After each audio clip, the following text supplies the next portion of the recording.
the other big issue, of course, is how could you... Now, this is going to be interesting because if Marcy Wheeler is correct that things could heat up in the next couple of weeks in the lead up to Manafort's trial,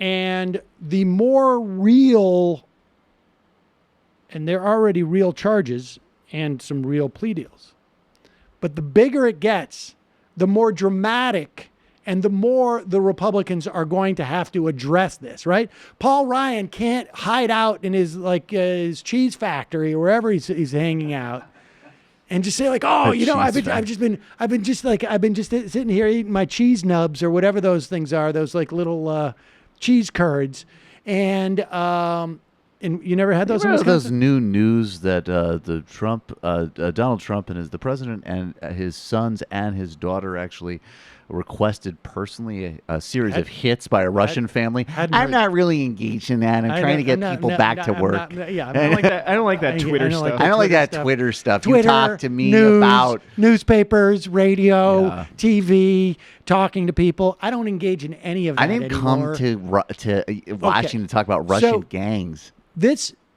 What happens with Manafort could very well implicate the Kavanaugh hearings. And again, Chuck Schumer, we played that clip earlier with Mike Pence, who's on this barnstorming tour with Trump out of the country right now. He's doing all his interviews. Still an off chance I get to run. That Kavanaugh might, that there's implications about this guy who has said stuff about not subpoenaing a sitting president, who also reportedly was leaking information from the Ken Starr investigation, which he was part of. There's also all these documents. But the one thing, aside from wanting to sequester those aspects of Kavanaugh and the idea of whether or not it is appropriate for a president of the United States who is under investigation to be nominating a Supreme Court justice, not to mention the Merrick Garland seat. From the Republican perspective, the idea is, the number one game plan is, how can we give Susan Collins a fig leaf? How can we create the fiction that we are not putting Kavanaugh, and forget about Roe v. Wade.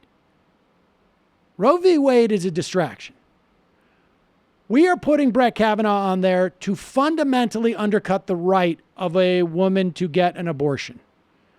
The way that we go about it may not involve Roe v. Wade. We may just chip away at it in various other ways. We may just raise the level of scrutiny for states' interest to infringe upon that right. The right may be there, but you can infringe upon it for a myriad of reasons, and then it becomes operationally unused.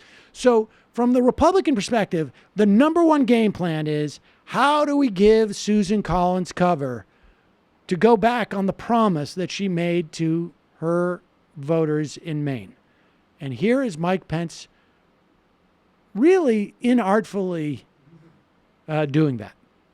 In 2006, Brett Kavanaugh testified that Roe versus Wade is settled law. You campaigned extensively on the notion that Roe versus Wade should be consigned to the ash heap of history. Are you worried that he's not going to follow what you want to do? Well, Dana, as you know, I'm pro-life. I don't apologize for it. And I'm proud to be pro-life. Yes, she knows that. That was the entire premise of the question that she had just asked you.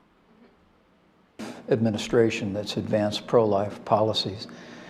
But what I can assure you is that what the president was looking for here was a nominee who will respect the Constitution as written, who will faithfully uphold the Constitution in all of his interpretations of the law. Do you still want Roe versus Wade to be overturned? Well, I do, but I haven't been nominated to the Supreme Court. Right, but you're part of the administration that campaigned, you and the president campaigned, saying you will find nominees to overturn Roe versus Wade. Will you be disappointed if he is given that opportunity and he doesn't? Will you be disappointed? Well, let me say, as I said, I stand for the sanctity of life. This administration, this president, are pro-life. But, what the American people ought to know is that, as the president said today, this is not an issue that he discussed with Judge Kavanaugh. I didn't discuss it with him either.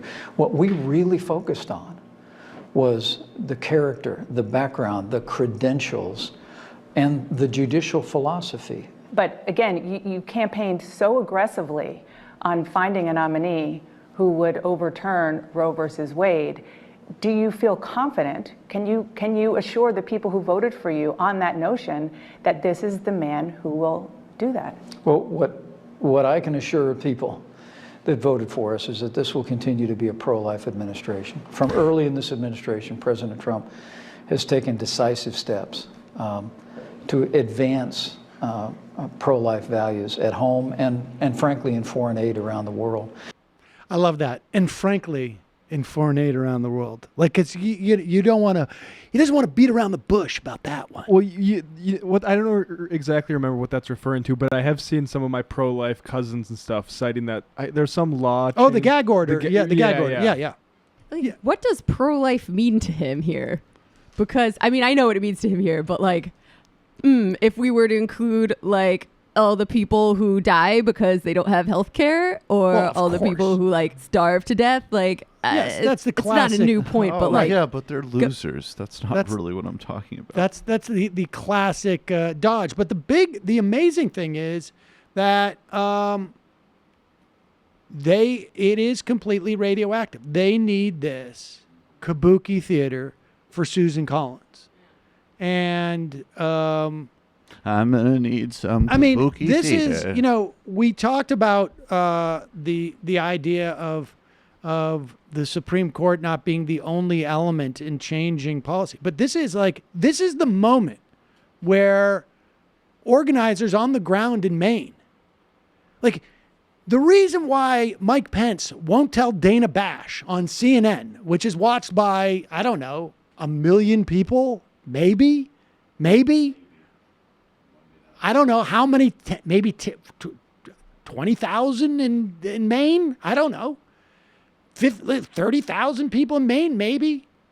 The reason why Mike Pence won't tell Dana Bash is because they don't want this to be a story, because they don't want this to be, they don't want people to be aware of the vote that Susan Collins is taking.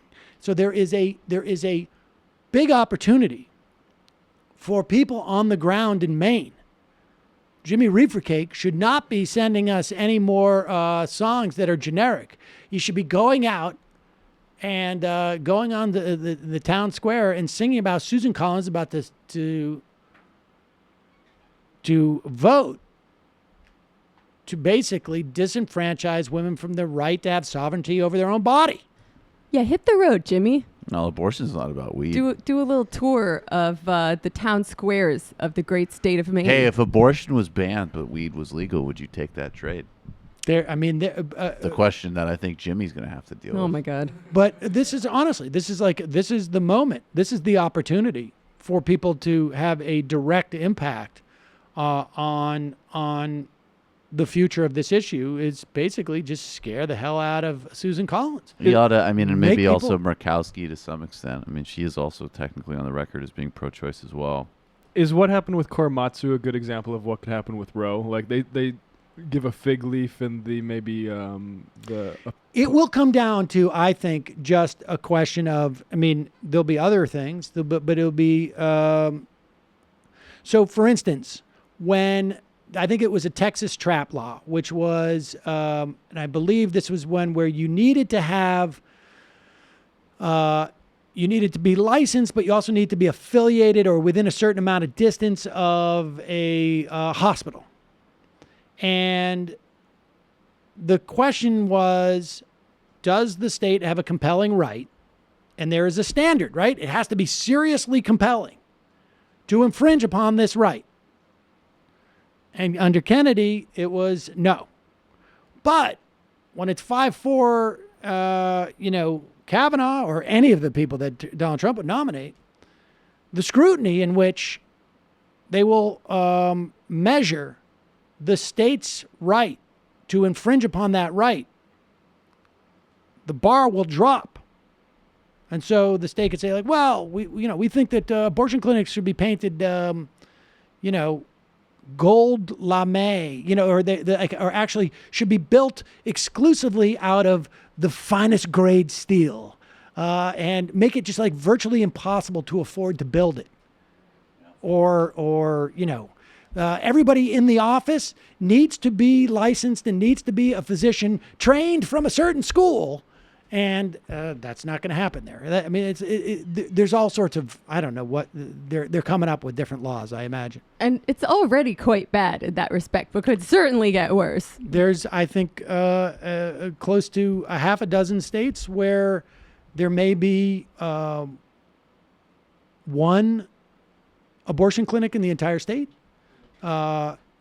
which, effectively makes it out of the reach of whatever percentage of women in the state, and so on. So they've definitely tried this out and have gotten as far as they can, but they're going to be able to get further. If you live in the capital of North Dakota, Bismarck, you have to drive 3 hours. Yeah, and that means you have to lose a day of work if you're allowed to get off of work, or you need to quit your job or whatnot. You have to have a car.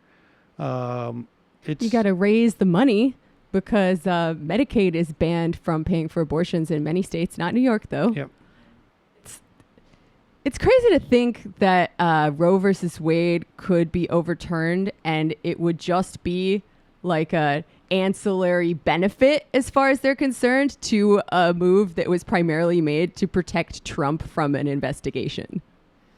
Well, every single one of their nominees was going to rule very similarly when it comes to abortion. Oh, yeah, definitely. Every single one of them. But like, that wasn't the main reason why they nominated him. It's like, well, practically an afterthought for them. Well, I think if they just because they can count on it so much, right? All of the people that they mentioned were committed in the same way. Got to get those drone networks together, ladies. I'm not kidding.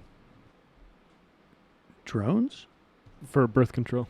Oh. For birth control and abortion. We're missing